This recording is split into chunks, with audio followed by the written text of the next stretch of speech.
Hari ini saya bicara tentang kriteria teolog yang baik. Kriteria itu mencakup ciri-ciri, tanda-tanda, atau kualitas yang sepatutnya dimiliki oleh teolog yang baik. Teolog adalah julukan yang diberikan kepada orang yang mengkhususkan dirinya dalam bidang teologi, mendalami ilmu teologi.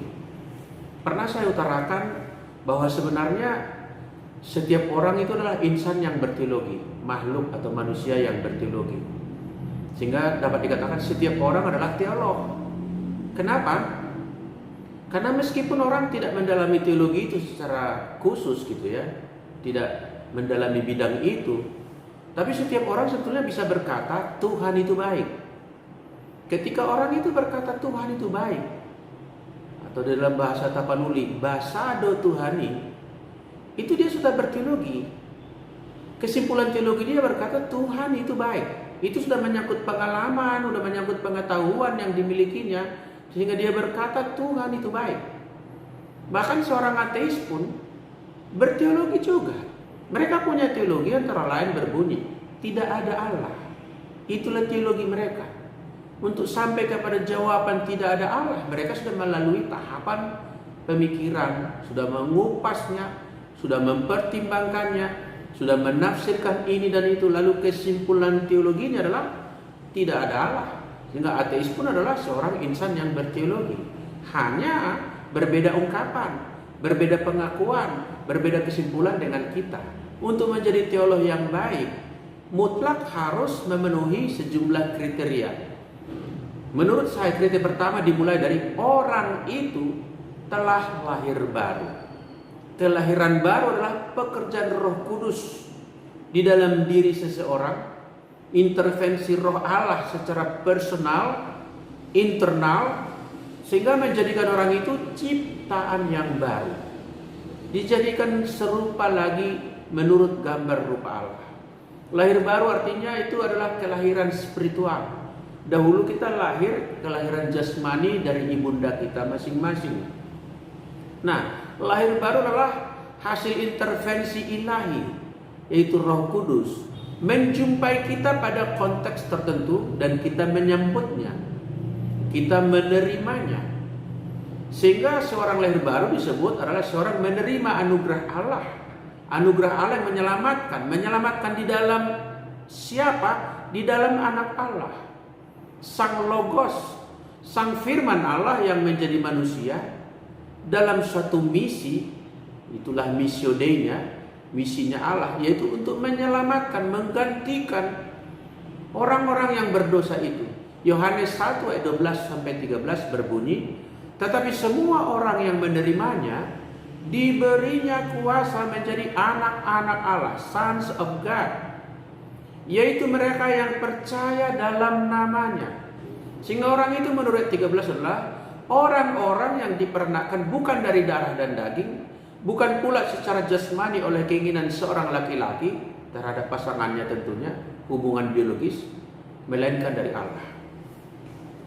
Tanpa kelahiran baru maka kegiatan berteologi tak lebih dari usaha manusia menutupi ketelanjangannya, yaitu di Kejadian 3 ayat 7 berkata, maka terbukalah mata mereka berdua dan mereka tahu bahwa mereka telanjang.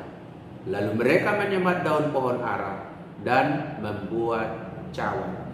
Jadi saudaraku, tanpa lahir baru pun orang bisa berteologi ala Adam dan Hawa, mencoba menutupi ketelanjangannya masing-masing.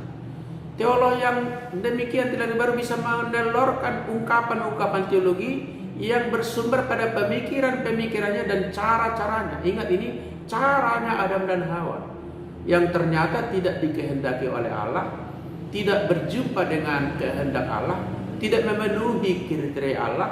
Itu sebabnya di Kejadian 3 ayat 21 Allah membuat pakaian bagi manusia itu dari kulit binatang.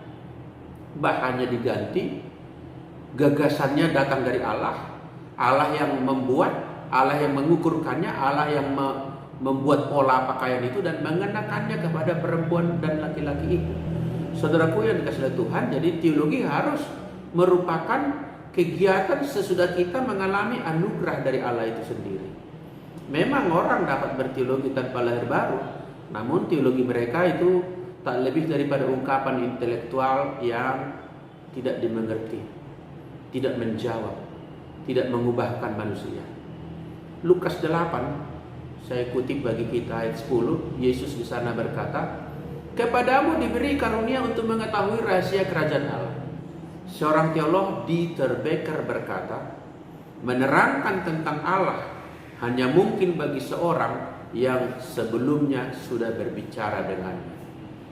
Saudaraku, misalnya kita berkhotbah, kita menyampaikan sesuatu yang kita telah dengarkan dalam perjumpaan kita dengan Allah. Itulah sebabnya kegiatan pra-khotbah sama pentingnya dengan kegiatan berkhotbah itu. Jadi menurut Dieter Becker, ini juga sejalan, harus lahir baru. Seorang berjumpa dengan Tuhan, barulah dia dapat menerangkan tentang Tuhan itu, saudaraku. Ahli-ahli Taurat itu seringkali dikecam oleh Tuhan Yesus. Ketika Yesus sudah ada di depan mereka, mereka tidak menerima. Hanya segelintir seperti Nikodemus. Yang lainnya kemana?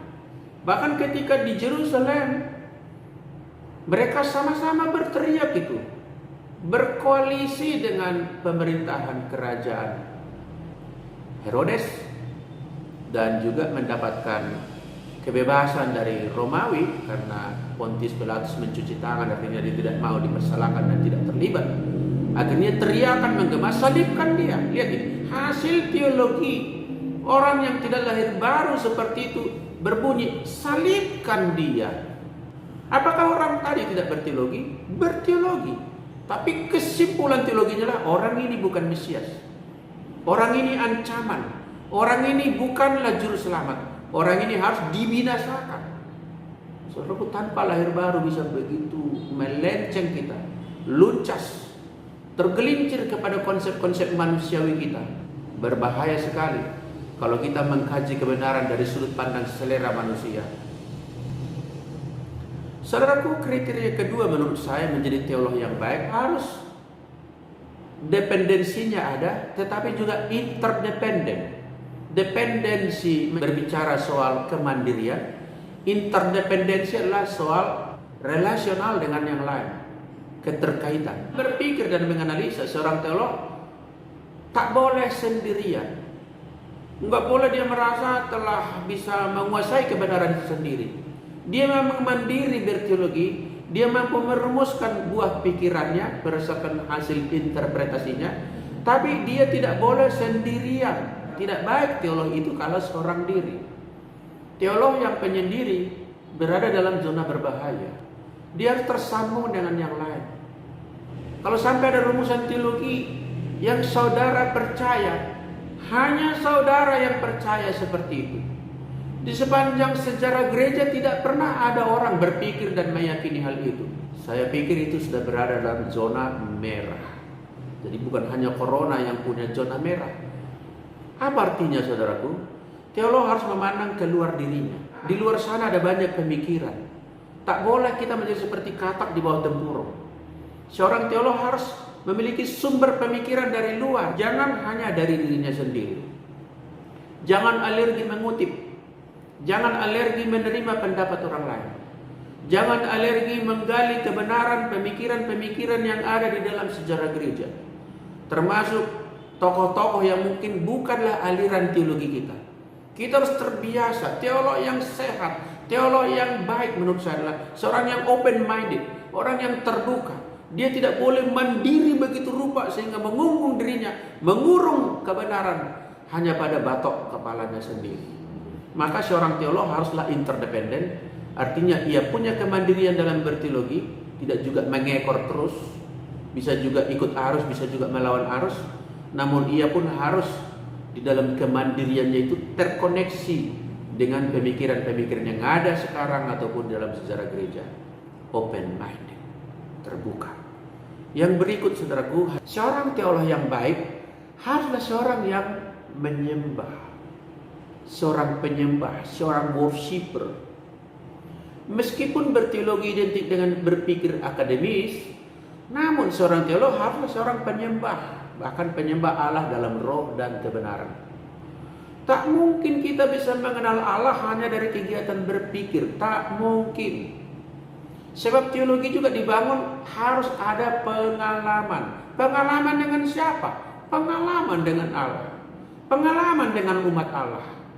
Tidak mungkin dibuang pengalaman dari teologi. Itulah sebabnya pada sesi sebelum ini saya merumuskan ada 4 sumber teologi. Yang pertama adalah kitab suci atau Alkitab. Yang kedua adalah tradisi gereja atau tradisi suci. Yang ketiga adalah ilmu pengetahuan.